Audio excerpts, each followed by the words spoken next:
dia, boa tarde, boa noite. Meu nome é Leonardo Barreto, na companhia aqui do meu amigo João Rummel. Nós vamos ter hoje a oportunidade de entrevistar o secretário Bernard Api, que, sem exagero, eu estava aqui pensando como apresentá-lo, né? E ao invés de ler o currículo, eu estava pensando que, assim, dos últimos 5 anos, talvez, considerando o público de não políticos, o senhor tenha sido um dos homens que mais contribuiu institucionalmente com o país, em razão do debate da reforma tributária, né, que o senhor conduziu a partir da... Antes, né, assessorando ali o Congresso Nacional e depois na posição de secretário especial de reforma tributária. Eu lembro, em 1999 para 2000, quando eu estava terminando minha graduação, a minha monografia de graduação foi sobre reforma tributária. Peguei o texto que era relatado pelo deputado Mussa Demis, né, comparei com os outros textos do PL, do PT, e durante esse período todo, a reforma tributária ela tinha aquela coisa de não acontecer e, enfim, um Eldorado da economia e da política brasileira. Mas aconteceu, né? E o senhor acompanhou, né, esses passos decisivos, e hoje a gente gostaria de ter a oportunidade de escutar um pouco da história, né, da sua atuação, do que você aprendeu, né, nesse processo do país, o que o país aprendeu com a reforma tributária. E por esse motivo, para nós é um grande privilégio tê-lo aqui, Bernard Api. E seja bem-vindo. Bom, obrigado, Leonardo. Obrigado, João, pelo convite participar desse debate. Acho que a reforma tributária aconteceu por vários motivos. Um deles, o principal, é que chegou o tempo dela. Acho que tem algumas políticas que tem que chegar a hora de acontecer. A gente vem discutindo uma reforma tributária da tributação do consumo, que é o que foi feito no Brasil agora, desde a Constituinte. Já na Constituinte, em 1988, se considerou implantar um modelo de um IVA no Brasil e, na época, optou-se por manter o ICMS, o ISS, o IPI, e depois o PIS/COFINS, que foram crescendo ao longo do tempo. De lá para cá, o tema foi retomado várias vezes. Acho que as mais importantes, a primeira foi essa, da comissão lá da reforma tributária no governo Fernando Henrique, o relator foi o Mussa Demis.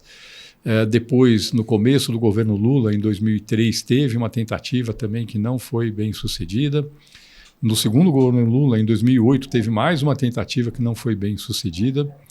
Durante o governo Dilma, o tema retomou, aí numa coisa mais restrita ao ICMS, não foi bem sucedido, e agora funcionou. Agora saiu a reforma tributária, inclusive no modelo mais ousado do que todas as tentativas anteriores de fazer a reforma tributária. E talvez tenha saído em parte porque foi mais ousado. Porque a reforma tributária ela mexe basicamente com todos os setores da economia brasileira e mexe de forma muito forte com as questões federativas do país. Então é uma equação muito complicada de ser fechada.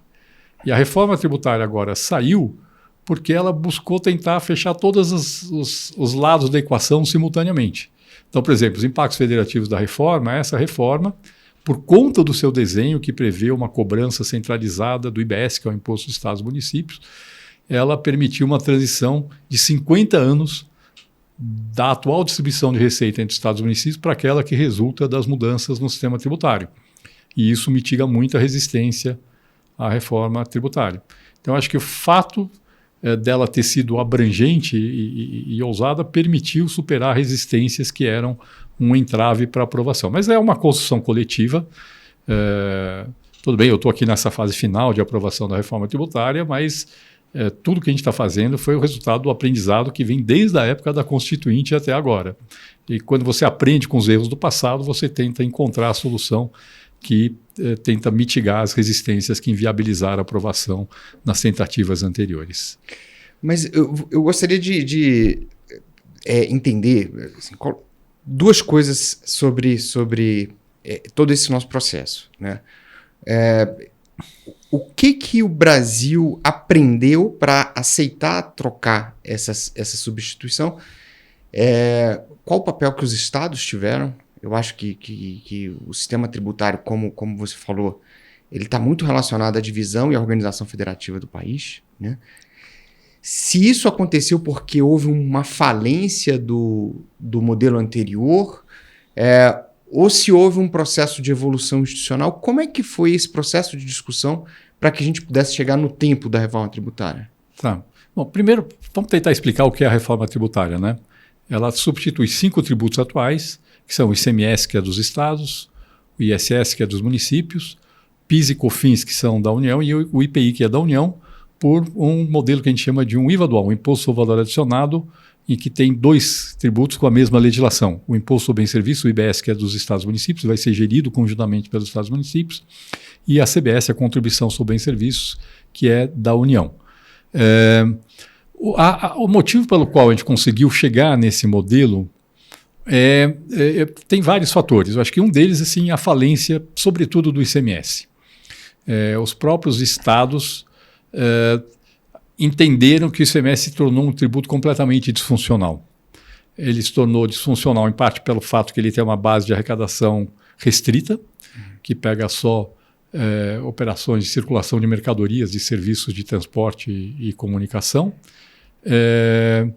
enquanto que a economia está virando uma nova economia e uma boa parte da nova economia não cai na descrição de mercadoria. Então, hoje a gente compra um carro, daqui a alguns anos a gente vai pagar por um serviço de um carro autônomo sem motorista que vai pegar a gente em casa, levar onde a gente estiver, a gente não vai mais comprar carro, tá certo? E aí, como é que o ICMS vai tratar isso? Entendeu? Como é que isso vai ser resolvido no âmbito do... Vai vender muito menos carro, porque a gente vai usar de forma mais eficiente os carros disponíveis. Não vai ficar com o carro parado na garagem um tempão e vão ficar... vai ser o quê? Vai ser um serviço que paga ISS? Vai ser um aluguel do carro que eu estou usando, que não paga nem ICMS nem ISS? A gente tem um sistema em que é uma bagunça, e é a mesma coisa, eu estou pagando pelo serviço de usar um carro para ir de um lugar até outro. Então, eu acho que existe, por conta dessa mudança na economia, e muito por conta da guerra fiscal, que claramente no início servia como instrumento de desenvolvimento regional, mas ao longo do tempo foi perdendo essa função, se tornou totalmente disfuncional. Então, eu diria que hoje a maior parte dos benefícios de ICMS da guerra fiscal são benefícios dados para atrair empresas que, se não tivesse guerra fiscal, iriam para onde elas estão. E você dá benefício por quê? Porque se você não der para a empresa ir para o seu estado, onde ela iria naturalmente, o estado vizinho vai dar um benefício e vai roubar aquela empresa de você. Então todo mundo está dando benefício para no fim não ter efeito mais como política de desenvolvimento regional e gera muita distorção, porque aí tem uns que dão de forma transparente, tem outro que dá contrato empresa por empresa, é uma coisa muito ruim a forma como isso está sendo implementado. Então acho que houve uma percepção que sobretudo o ICMS se tornou um tributo disfuncional, mas há a percepção também, isso é uma parte da equação. E aí, de fato, os estados, sobretudo as administrações tributárias dos estados, de alguns anos para cá, vêm apoiando sim uma reforma tributária que acabe com o ICMS. E, por outro lado, acho que tem a percepção da sociedade. Acho que as empresas entenderam que o sistema tributário atual, do jeito que está, não dá mais. Mesmo que elas tenham benefício fiscal, elas entendem que o custo do sistema atual, em termos de complexidade, de distorções que ele gera, de perda de competitividade, não estão compensando os benefícios que, porventura, elas têm em função de algum benefício fiscal que elas conseguiram. E eu acho que foi essa conjunção que permitiu a aprovação da reforma tributária nesse momento, obviamente, além do ambiente político favorável. E aqui, ambiente político favorável, eu estou falando do Congresso Nacional, e aqui os presidentes da Câmara e do Senado tiveram um papel importante, sim, na aprovação da reforma tributária, e o empenho do Poder Executivo, o ministro Fernando Haddad, o presidente Lula, que transformaram isso numa agenda prioritária desse governo, o que não aconteceu, por exemplo, no governo passado.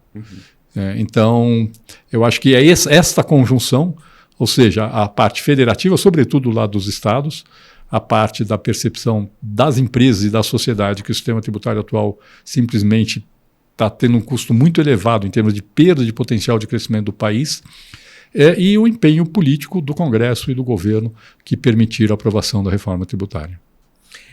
Bernardo, eu, sinceramente, você sabe que eu sempre fui um fã, desde a sua iniciativa já, de apoiar o Baleia em entregar um projeto como iniciativa do próprio Congresso Nacional para fazer esse debate no momento em que precisava fazer isso.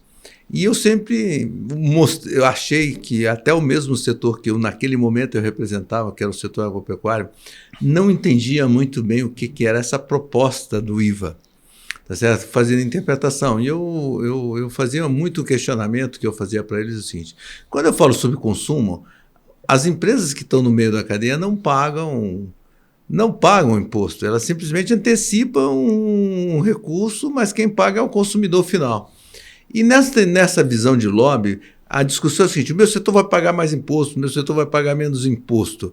Isso, como é que você vê essa interpretação e na aplicação? Essa discussão que a gente teve, isso vai ser uma realidade? As empresas vão pagar mais imposto ou elas vão se decepcionar? Porque de vez em quando eu faço algumas contas e eu acho que muita gente que brigou para ter isenção, redução, no final elas vão ter necessidade de mais capital de giro. Se ela não tivesse a isenção, ela precisaria de menos. Essa interpretação de entendimento gerou muita dificuldade para a aprovação? Eu acho, assim, a proposta de reforma tributária, essa, a PEC 45, que foi a base da emenda constitucional 132, que foi aprovada em 2023, que agora foi o principal projeto de regulamentação, foi aprovado agora em 2024 e sancionado agora, no início de 2025, ela começou a ser discutida no Congresso Nacional em 2019. Acho que no início da discussão tinha muita incompreensão sobre o que era o modelo que estava sendo proposto, e esses anos, vou dizer, de 2019 a 2022, em que ficou tramitando no Congresso, em 2019, sobretudo na Câmara, em 20 teve a pandemia, mas depois que saiu a pandemia, numa comissão mista Câmara e Senado. E em 21 e 22 no Senado, embora não na Câmara, ajudou a discutir, a amadurecer a compreensão do que era esse novo modelo. Mas no fundo é o que você falou, João, no modelo de imposto sobre valor adicionado, toda venda no meio da cadeia, ela dá crédito para a etapa seguinte. Isso é uma grande característica desse modelo, é que tudo vai dar crédito para a etapa seguinte. O que não acontece hoje é cheio de restrição, tem um monte de coisa que você não recupera crédito. Então, na prática, se eu sou uma empresa, estou vendendo para outra empresa, e o que eu estou vendendo vai dar crédito para outra empresa, não tem tributação. O que eu estou fazendo, quem paga de fato o imposto é o consumidor final, que está com o preço do imposto incluído naquele bem ou serviço que ele está comprando. Isto no começo as pessoas não entendiam, agora estão começando a entender. Ainda tem alguns casos em que não tem a total compreensão, mas no geral estão começando a entender. Por exemplo, tinha muita resistência do setor de serviços no começo da reforma tributária. O setor de serviço de meio de cadeia, que presta serviço para a empresa, entendeu que na verdade ele vai ser beneficiado, porque hoje ele paga um imposto, uma alíquota mais baixa, né? Paga ISS, paga PIS/COFINS, muitas vezes pelo regime cumulativo, mas não dá crédito. No novo modelo, vai pagar até uma alíquota mais alta, mas vai dar crédito integral. Então, na prática, o custo líquido para quem está contratando aquele serviço, aquela empresa que está contratando, vai reduzir em relação ao que é cobrado hoje. No começo tinha muita resistência, depois acabou sendo compreendido. Tanto é que reduziu muito, mas muito mesmo, a pressão dos prestadores de serviços de meio de cadeia entre o começo da discussão e o final da discussão no Congresso Nacional. Acho que a sociedade está entendendo, ainda tem um trabalho, acho que apesar de já ter sido aprovado, já ter sido regulamentado, ainda tem um trabalho para a sociedade como um todo entender o que é a reforma tributária de fato, mas eu acho que essa compreensão está vindo. Agora, de fato, naquilo que diz respeito ao consumo final, todo mundo quer pagar a menor alíquota possível, né? Então, aí vem sim a pressão dos setores, sobretudo de ponta, para ter uma alíquota mais baixa, e isso apareceu na forma de uma série de benefícios aprovados pelo Congresso Nacional. A gente vai ter uma transição longa, né, de 50 anos. Não, na verdade, não. Vamos lá, vamos tentar explicar. A transição dos tributos atuais para os novos tributos começa em 2027, Isso. Com os tributos federais, a transição é imediata, e de 29 até 2033 faz a transição para o ICMS e o ISS, que vão ser substituídos pelo IBS. Então, em 1º de janeiro de 2033, acabou a transição dos tributos atuais para os novos tributos. A transição de 50 anos é na distribuição da receita, da arrecadação desses tributos, para os estados e municípios. Porque o modelo atual, os estados arrecadam o ICMS, os municípios arrecadam o ISS e ainda recebem uma parte do ICMS, que a gente chama de cota parte. Então, para o consumidor, a transição é de 10 anos. Né? Para o consumidor, a transição termina em 1º de janeiro de 2033, terminou. Não é nem 10 anos, né? Porque de fato começa em 2027. Então, são 6 anos, de fato. 6 anos de transição. Para os consumidores, 6 anos de transição. Essa parte da distribuição da receita é totalmente transparente, as empresas, para os consumidores, não tem nenhum efeito, é só para que o efeito nas finanças dos estados e municípios seja muito diluído no tempo, porque isso era um ponto de resistência. Porque o que acontece? Hoje, ICMS ele é cobrado uma parte no estado de origem e uma parte no estado de destino. No bom IVA, no modelo que a gente está adotando, é tudo no destino, que é como deve ser. Porque quando você tributa na origem, você está tributando a produção, quando você tributa no destino, você está tributando o consumo. E tem mais essa fragmentação, que Estado cobra, que município cobra. Então, obviamente, quando eu passo do sistema atual, de base fragmentada, para uma base ampla, que a tributação do IBS e da CBS pega bens e serviços, e com tributação no destino, isso tem um impacto que, em alguns casos, de alguns estados, e sobretudo de municípios, tem um impacto relevante na arrecadação deles. E para isso foi feita essa transição de 50 anos. Agora, essa transição de 50 anos só foi viável porque foi montado um modelo em que o IBS, que é o Imposto dos Estados e Municípios, vai ser arrecadado de forma centralizada através de um comitê gestor que vai ser gerido conjuntamente pelos estados e municípios. Se não fosse isso, não era viável fazer essa... Politicamente não seria viável. Não seria viável, nem tecnicamente, na verdade. Não seria viável tecnicamente fazer essa transição. Exatamente. E aí ficaria muito mais difícil aprovar a reforma. Então, o desenho como todo, que eu falei, ao ser ousado, nenhuma das reformas anteriores previa essa arrecadação centralizada. Que tudo bem, só foi viável hoje no Brasil porque a gente tem um modelo de nota fiscal eletrônico muito avançado. Então, há 20 anos atrás seria impossível fazer esse mesmo modelo porque não tinha nota fiscal eletrônica. Hoje que tem, é possível fazer esse modelo de arrecadação centralizada e distribuição da arrecadação. Então, é um pouco o que permitiu a gente chegar nesse modelo e é o fato de ser mais ousado, vamos fazer um imposto dos estados e municípios gerido de forma centralizada que permitiu fazer a transição de 50 anos na distribuição da receita, que é um dos motivos que viabilizou a aprovação da reforma tributária. Vou fazer uma provocação para você, até por falta de conhecimento.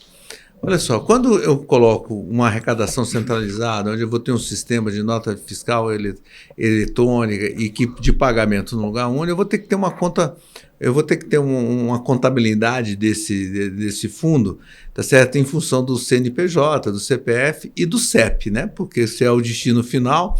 E essa conta tem que, com a contabilidade, ela tem que estar zero todo dia. Certo?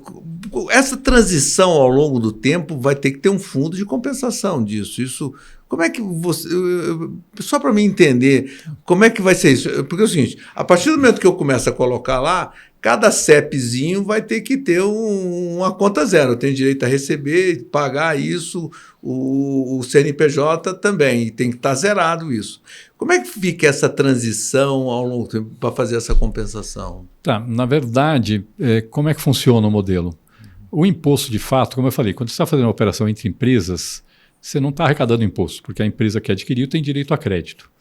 É apenas a venda ao consumidor final, aquela que não dá direito a crédito, que é de fato a arrecadação do governo. A gente tem, com base na nota fiscal, do sistema de nota fiscal eletrônica, a gente vai ter identificação do destino de todas as operações. E o próprio projeto de lei complementar define claramente em cada tipo de operação, então, operação com mercadoria, o local da entrega da mercadoria. Então, se eu fui numa loja e comprei, o destino é o lugar onde está a loja. Se eu comprei pela internet e entregou na minha casa, o destino é minha casa. Tá certo? E isso está muito claro, está definido muito claro. Serviço prestado presencialmente. Então, por exemplo, se eu vou no cinema, eu vou num parque, eu fui no médico, aí é o local onde está o médico, o parque, o cinema, tá certo? Isso está muito claro definido. Agora, um serviço prestado à distância, eu contrato um advogado para fazer um serviço para mim. Eu posso estar no município, ele está em outro. É o meu domicílio, de quem contratou o serviço daquele advogado. Estou contratando Netflix, tá certo? É o meu domicílio, é onde eu moro, ao contrário do que acontece hoje. Hoje, um município só do país arrecada toda a receita de ISS do Netflix. Um único município do país, embora tenha todo mundo assistindo do país inteiro assistindo Netflix, entendeu? Agora não, cada município vai ter a sua parcela do imposto que incide sobre o Netflix. E isso tudo está muito bem definido no projeto de lei complementar. Então, o que vai acontecer? Na hora que entrar o dinheiro no comitê gestor, todas aquelas operações que são para consumidor final, a arrecadação vai para o estado ou município de destino. Então vai ter uma alíquota federal do imposto da CBS, vai ter uma alíquota estadual, uma alíquota municipal. Vai ter as 3 alíquotas. Quando você pegar a nota fiscal, você vai saber exatamente quanto você está pagando para financiar a União, o seu estado e o seu município. Você vai vir na nota fiscal bonitinho para as pessoas saberem. E aquela arrecadação, quando uma empresa que vende para outra, neste caso não tem distribuição da receita. Geralmente é aproveitado já para reduzir o débito daquela outra empresa, mas neste novo modelo, se por exemplo eu tenho um exportador, o exportador não tem incidência na exportação, mas ele comprou insumos que dão direito a crédito. O imposto que incidiu nessa operação não vai ser distribuído para nenhum estado ou município, vai ficar retido no comitê gestor, e aí quando o exportador pedir o ressarcimento do IBS que ele pagou, o dinheiro já vai estar lá disponível e tem um prazo lá de 30 ou 60 dias, mais 15, e vai ser devolvido para ele o imposto imediatamente, o que não acontece hoje. Hoje no Brasil, se um exportador acumula um saldo credor de ICMS, para ressarcir o exportador, ele tem que tirar dinheiro do caixa do Estado. Apertou o caixa, a primeira coisa que eles param de fazer é ressarcir o exportador, embora o dinheiro pertença ao exportador. E aí tem de tudo. Tem Estado que devolve falando, você faz um investimento aqui que eu te devolvo o seu dinheiro, entendeu? Tem outro que faz leilão. Quem me der um maior desconto sobre o valor que eu estou te devendo, eu te pago. Tem outro que espera, demora 5 anos, 10 anos e devolve o dinheiro depois de 5 anos, 10 anos, entendeu? Assim, agora não. Agora você vai ter segurança, num prazo bastante curto, você vai receber o seu dinheiro de volta, porque esse modelo vai permitir isso. Porque esse dinheiro, esse saldo credor de exportador, o recurso que foi recolhido, não vai sequer entrar no caixa de nenhum estado nem município. Vai estar lá pronto para devolver para ele. A PIA... Só um ponto nesse ponto. Olha só, quando você coloca isso, olha só, eu vou ter 60 dias para receber esse dinheiro de volta. É um custo na minha operação, porque é um capital de giro que está lá colocado dentro do governo. Por que precisa desse tempo todo? Qual é a justificativa desse tempo já que vai ter essa identificação? Então, na verdade, porque eu preciso saber se de fato aquela pessoa de fato exportou ou não exportou, entendeu? Vou dar um exemplo assim. Eu tenho uma loja que comprou produtos, insumos, e de repente acumulou um saldo, um varejo, uma empresa de varejo, acumulou um saldo credor. Falou, opa, o que aconteceu? Se ela comprou, ela teria que vender e ela teria débito, não teria crédito. Só que eu preciso checar. Aí a empresa acumulou um saldo credor. Fala, o que tem aqui? Eu preciso ter um tempinho para poder checar. Aquela empresa comprou um monte de coisa e vendeu tudo sem nota. Tá certo? Estou dando um exemplo. Aí ela vendeu tudo sem nota. Eu falo, bom, cadê o estoque? Tá certo? Então eu preciso ter um tempo para checar se de fato aquela operação. Isso tem no mundo inteiro. Tá? Agora, a própria projeto de lei prevê que, no caso de empresas que estão de acordo com programas de conformidade, a empresa faz tudo certinho, tá ok. Neste caso, os prazos não é de 60 dias, é 30 dias. Tá? Então é um prazo bem mais curto. Agora, aquela empresa que eu não conheço, aí eu preciso dar um tempo para poder fazer a fiscalização, checar se de fato aquela operação existiu ou não existiu. Agora, João, você está me reclamando de 60 dias, hoje pode demorar 5 anos. Não. Tá certo? As pessoas falam assim, não, eu quero o ideal. Falam, o que a gente está propondo é muito, muito, muito melhor do que a gente tem hoje. Não critico isso, eu só estou... Porque é o seguinte, o que eu acho hoje, por exemplo e só para me entender, por exemplo, lá colocou o da carne. Hoje a carne tem um benefício. Olha só, tem desde o boi até o consumidor final. Quando eu falo carne, aonde vai ter esse benefício? É só quando está na gôndola do supermercado ou na venda para o final? Ou como é que vai ser tratado isso dentro da cadeia? Na verdade, assim, o boi, quando sair, o boi é o que a gente chama de um produto agropecuário in natura.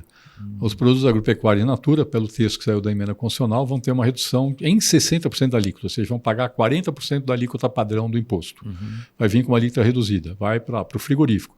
Na hora que a carne sair num perfil que é já adequado para consumo humano, neste caso passa a ter alíquota zero.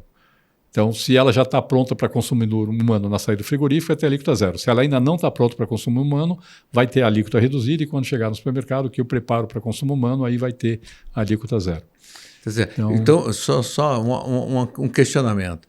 Quando eu sou frigorífico, tá certo? Tudo que eu serviço, tudo que eu comprar vai ter crédito. Tudo. Tá certo? Então, o boi ele vai ter uma redução disso. Sim. Quando eu vendo, além do boi, eu tenho redução, mas quando eu vendo, eu posso não receber nada. Eu vou acumular esse crédito Vai aqui. receber, se você tiver de acordo com o programa de conformidade, em 30 dias você recebe esse dinheiro. Ou 30, ou 60, ou 75. Não, ou se alguém... Nesse caso, você tem um padrão de acumulação de crédito, ou é 30 ou 60. Só aquele que está fora, que não tem um padrão de acumulação de crédito, aí tem um prazo mais longo, mas é muito caso, muito de fraude, é uma coisa muito específica. Mas é isso que vai acontecer. O ideal era não ter esse modelo de acumulação de crédito, mas isso foi consequência das decisões do Congresso Nacional. O modelo original que estava sendo discutido era não ter alíquota zero, era ter tudo redução em 60%. Então, sempre ia ter um débito para compensar com crédito. Mas a hora que você decidiu ter alíquota zero, toda vez que você bota alíquota zero, ou você define que vai ter um diferimento, alguém vai acumular um saldo credor. E aí vai ter que esperar o 30, 60 dias, mas isso são decisões políticas. Não é o desenho técnico. O desenho técnico não era esse. E o setor é que brigou por isso. E o setor é que brigou com isso. Aí o setor brigou para ter alíquota zero, agora falou, mas agora eu estou acumulando crédito. Falei, bom, mas foi você que quis alíquota zero. Então, foi uma decisão sua, não tem o que fazer, entendeu? Se você não tivesse alíquota zero, se tivesse uma alíquota mesmo que reduzida, você aproveitaria o seu crédito e estaria tudo. Estava bem redondinho no começo da discussão. Mas quando veio essa pressão para ter alíquota zero na cesta básica, essa foi a consequência. Que hora que começar a realmente implementar, todos esses setores vão entender pois é. Aí qual é o custo-benefício real da discussão que eles fizeram. Só uma pergunta. Mas assim, agora... perto do que tem hoje é muito melhor. Tá? Não, vamos só deixar claro. Porque hoje quem acumula crédito não recebe de volta. O comitê gestor fala o seguinte, olha só, se isso é uma coisa muito matemática, tá certo? Quem tem que receber isso, aquilo, vai ter isso. Eu lendo lá o PLP 108, eu ainda não, eu tenho dúvidas. Qual vai ser a função do conselho gestor deste fundo? Aí eu vou aproveitar e perguntar como é que ele se encaixa com a Receita no desenho institucional. Tá bom. Vamos lá. Primeiro, o comitê gestor tem uma função muito importante. Primeiro, porque ele que vai gerir toda a arrecadação e gerir toda a distribuição da Receita para os estados e municípios. Tá certo? Quando você fala gerir, é o quê? Fiscalizar também? Não, a fiscalização ela é mais... a fiscalização continua de competência dos entes, embora coordenada pelo comitê gestor. Agora, a arrecadação, quando eu pagar o imposto, eu estou pagando para o comitê gestor, que, por sua vez, vai distribuir para os estados e municípios. Segundo, ele tem a competência de harmonizar a interpretação da legislação. Então, não é cada estado e cada município interpretando a legislação do jeito que eles querem. É o comitê gestor interpretando a legislação de uma única forma que é vinculante para todos os estados e municípios do país. Isso é extremamente importante. Imagina, se eu não tivesse isto, eu teria cada estado, cada município interpretando a legislação da sua forma. Imagine o inferno que ia ser se não fosse o comitê gestor. Então o comitê gestor é uma espécie de agência. Ele faz uma função numa agência, sim. Uma agência. Sim. Volto a falar, a fiscalização, isso ainda continua sendo, ele coordena, mas isso continua sendo de competência dos estados e municípios. Agora, como vai integrar com a Receita Federal? Tem um fórum, tem dois órgãos, na verdade, um conselho e um fórum, um conselho de auditores fiscais e um fórum de procuradores que vão ser formados por integrantes do Comitê Gestor e da Receita Federal, no caso dos auditores, e procuradores dos estados e municípios e da União, da Procuradoria-Geral da Fazenda Nacional, no caso dos procuradores, que têm a competência de harmonizar a interpretação da legislação. Então, a interpretação, primeiro, o regulamento, na parte que são normas comuns para o IBS-CBS, que é praticamente tudo, tem que ser editado conjuntamente pelo Comitê Gestor e pelo Poder Executivo da União. E foi criado um fórum para poder fazer a harmonização da interpretação da legislação, que vai ser a mesma para o IBS, para os estados e municípios, ou para a CBS, para a União. Então, isso foi pensado dentro do desenho para que, de fato, tenha uma única interpretação da legislação. Agora, que tipo de... Assim, sendo que o grande benefício da reforma é a simplificação e a criação... E colocar todo mundo debaixo da mesma lei, né? Assim, tem muita margem para interpretação assim, ainda depois desse processo de simplificação? Que tipo de debate você imagina que vai acontecer? Eu acho que talvez no começo ainda tenha alguma... como é que eu classifico exatamente o que eu estou vendendo aqui, entendeu? Isso vai acabar acontecendo no começo, mas eu acho que em pouco tempo vai estar pacificado. Né? Vai ser limitado, é. Assim, em termos de complexidade da legislação, é muito mais simples do que a legislação atual. Eu diria assim, a legislação de ICMS de um único estado no Brasil é mais complexa do que a legislação do IBS e da CBS. Tá? Então, assim, isso é muito claro. Tem mais exceções, mais tratamentos diferenciados. Mas, ainda assim, eu acho que no início da cobrança dos novos tributos vai ter dúvidas que vão exigir interpretação da legislação. Isso é natural, a economia é complexa e a legislação prevê categorias gerais. Né? Então, isso vai ser... Nesse aspecto, Bernardo, eu vou fazer um comentário. Eu, quando participava do debate da reforma tributária, eu falava que isso também era uma reforma administrativa, porque é uma das primeiras iniciativas onde a grande parte da fiscalização vai ser eletrônica, né? Pela aquela questão de eu não poder emitir nota, de eu não ter o crédito, para quem eu dei o crédito não pagou. Isso vai diminuir uma necessidade hoje da quantidade fiscal muito grande. E o segundo ponto, por exemplo, eu fazia uma crítica muito grande, por exemplo, a PEC criou uma situação de pagamento de tributos sobre doação não onerosa. É uma coisa muito complexa, muito aberta ainda, sobre o valor dos imóveis que você vendeu e não vai valer o valor da nota, você vai ser designado um valor para isso. Isso também, eu posso citar outros itens dentro, não fica um poder discricionário muito grande para quem vai fiscalizar isso? Não. Bom, primeiro, nos imóveis o que vale é o valor da nota, tá? É o valor da venda. Você pode, na fiscalização, se tiver indícios de que aquilo está subfaturado, você pode sim questionar. Mas isso já pode fazer hoje. Isso já pode ser feito hoje. Não, hoje isso já é feito. Isso foi derrubado pelo Supremo. Depende da situação. Em alguns casos sim, outros não. Mas o que vale, o que está no texto, é que é o valor da venda, não é o valor arbitrado. Até teve no começo uma discussão se deveria ser um valor de mercado, mas não, é o valor da operação, é isso que está valendo. Então, eu acho que isto, volto a falar, vai ter um período de aprendizado. De fato, no caso de operações com bens imóveis, tem um modelo que é diferente do atual, que você vai deduzir o que a gente chama lá de um redutor de ajuste, que no fundo, vou dar um exemplo. Eu comprei um monte de casinhas para fazer uma incorporação e demoli as casinhas. O valor que eu paguei por essas casinhas, eu vou deduzir da base de cálculo na hora que eu estiver pagando o tributo, que já vai ter a alíquota reduzida, na hora que eu estiver vendendo o apartamento que resultou dessa incorporação. Então tem aí, agora faz todo sentido, porque eu só estou tributando o valor adicionado no processo, que é o correto a fazer. Aliás, a gente vai ter um sistema que muito possivelmente vai virar referência no resto do mundo. O sistema que a gente está adotando para a tributação de bens imóveis no Brasil. Agora sim, o setor vai ter que aprender a lidar com esse novo sistema. Mas não é nada de rocket science, não. Acho que é algo que em pouco tempo a gente aprende, tá? Então, acho que não é algo que vai ser tão complicado assim. O que eu estava falando é que no começo sim vai ter um problema de interpretação, mas até para isso tem um período de teste, né? Então, o ano de 2026 é um ano de teste. Então, é o ano em que todo mundo tiver dúvida como é que eu aplico a legislação, no meu caso específico, é a hora de questionar e aí já é dada uma resposta com base, volto a falar, que vai ser uma só para o IBS e para a CBS, que fala, você deve aplicar desta forma a legislação.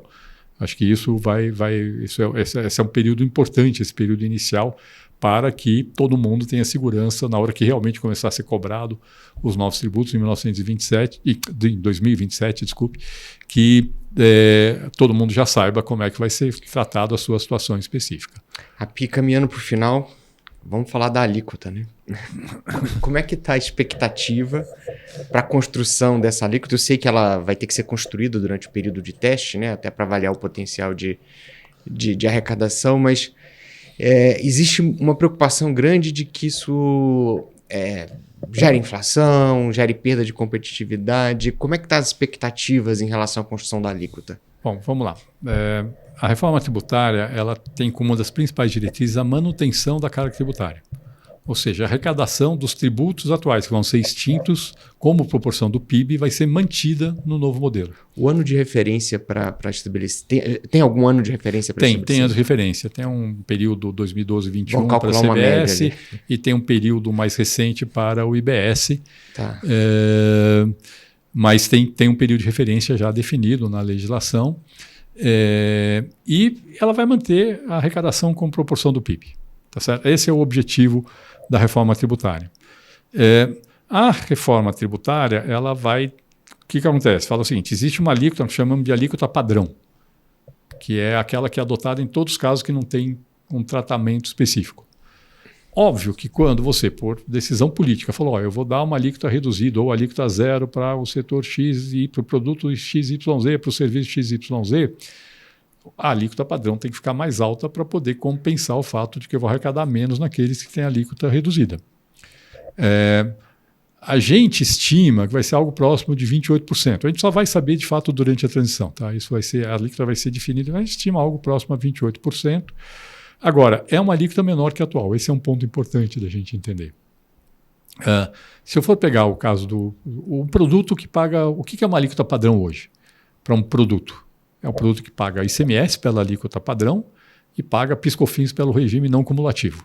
Tá certo? Que é o básico, é o padrão de tributação. Aí, se eu for pegar um estado que tem uma alíquota de 18%, como São Paulo, e PIS/COFINS 9,25%, a alíquota sobre o preço sem imposto, isso é importante, a alíquota do novo modelo é sobre o preço sem imposto. A alíquota hoje é sobre o preço com imposto. A alíquota sobre o preço sem imposto hoje, nesse caso que eu dei, é 34,4%. No caso de um estado que tem alíquota de 23%, e tem estados que agora a alíquota de ICMS padrão foi para 23%, isso chega a ser 43%, que é a alíquota sobre o preço sem imposto que resulta da cobrança de ICMS e PIS/COFINS. A média, a alíquota média do país é 37%. Se eu tirar a média da alíquota, considerando a alíquota de ICMS de todos os estados. Vai sair de 37% e vai para 28%. Está caindo. Essa é a realidade. Tá certo? Então, está sendo reduzida a alíquota em relação ao que nós temos hoje. Vai ser menor do que é hoje. E qual é a mágica? O que permite fazer isso? São várias coisas.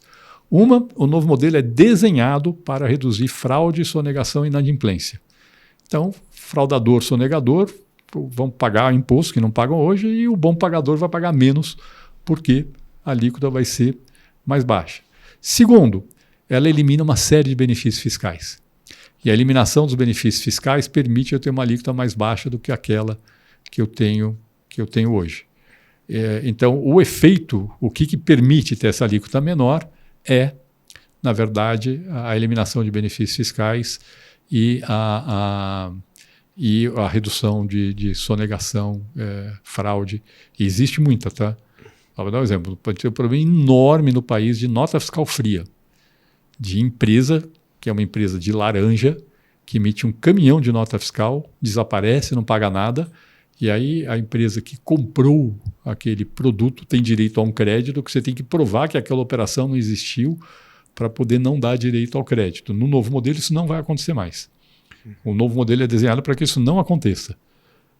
Então, assim, só isso aqui. Nós estamos falando assim, valores muito altos, tá? Não estamos falando de coisa pequena, não.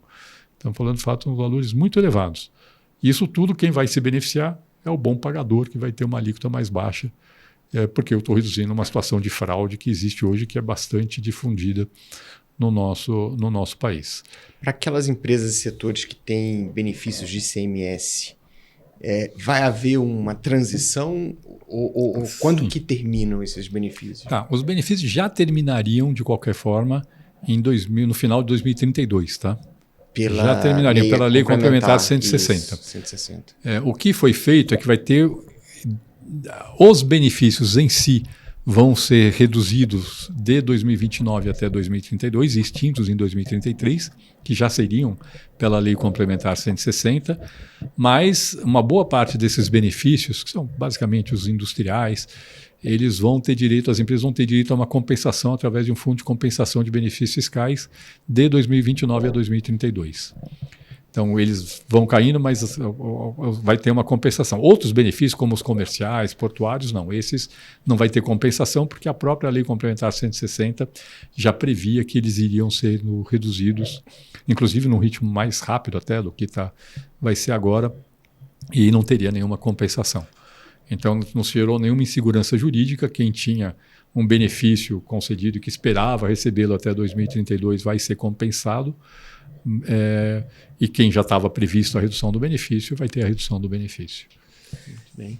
E você, assim, em termos de benefícios para a sociedade, você acha que a sociedade já começa a sentir esses benefícios, essas mudanças já em 27? Essa é uma parte.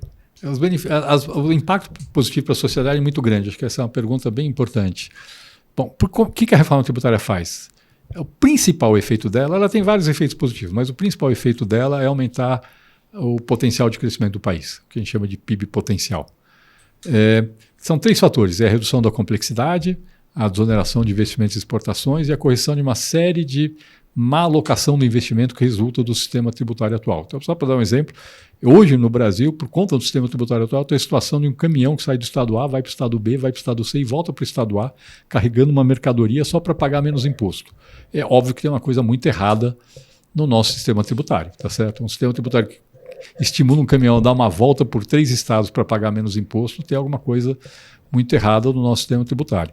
Isso tudo vai ser corrigido com a reforma tributária. Só a parte de desoneração de investimento e exportação, e essa a gente consegue quantificar com uma precisão bastante razoável, implica no aumento de 4 a 6 pontos percentuais do PIB potencial do Brasil. As outras 2 são muito importantes também, mas é mais difícil de quantificar. Mas muito provavelmente vai dar mais de 10 pontos percentuais de aumento do PIB do país por conta da reforma tributária.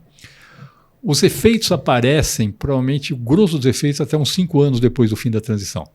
Em 2038, lá, o grosso dos efeitos apareceu. Eles vão aparecendo aos poucos. Alguns vão ser, por exemplo, o efeito da simplificação vai ser sobretudo em 2033, quando o ICMS é extinto. Alguma coisa já em 2027, mas sobretudo em 2033. O efeito da desoneração de investimentos e exportações vai ocorrendo ao longo da transição, mas completo a partir de 2033. E o efeito de mudanças na organização da atividade vai dependendo dos investimentos que vão sendo feitos. A partir dos investimentos começarem a ser feitos com base no novo sistema tributário e não no velho, eles já começam a ser mais eficientes. E isso vai acontecendo ao longo do tempo. Mas é um efeito grande. Nós estamos falando em cada brasileiro, em média, na média, né, claro, ter o seu poder de compra 10% maior ou até mais do que isso daqui a 15 anos, ou a 13 anos, do que ele seria sem a reforma tributária. É um efeito grande, não é um efeito pequeno, não. A gente tem que entender que isso é um efeito relevante que resulta da reforma tributária. Não é um impacto pequeno sobre a vida das pessoas, não. Que, inclusive, vão descobrir quanto estão pagando de imposto, que hoje elas não sabem. Essa é outra parte boa. Talvez elas fiquem meio revoltadas, mas elas já pagam hoje sem saber que estão pagando, agora elas vão saber quanto estão pagando. Tá certo. Secretário Especial Bernardo Pio, muito obrigado pela participação, foi ótimo. A porta está aberta, né? Eu sei que esse esforço é sempre um esforço fundamentalmente de comunicação. E, mais uma vez, parabéns pelo trabalho, pela obra, que a gente sabe que ainda não está concluída, mas a gente consegue já ver a mudança do clima no país em função daquilo que já foi feito. Muito obrigado e seja bem-vindo em outras oportunidades. Obrigado, Leonardo. Obrigado, João, pela oportunidade de participar aqui do Capital Político. Muito obrigado.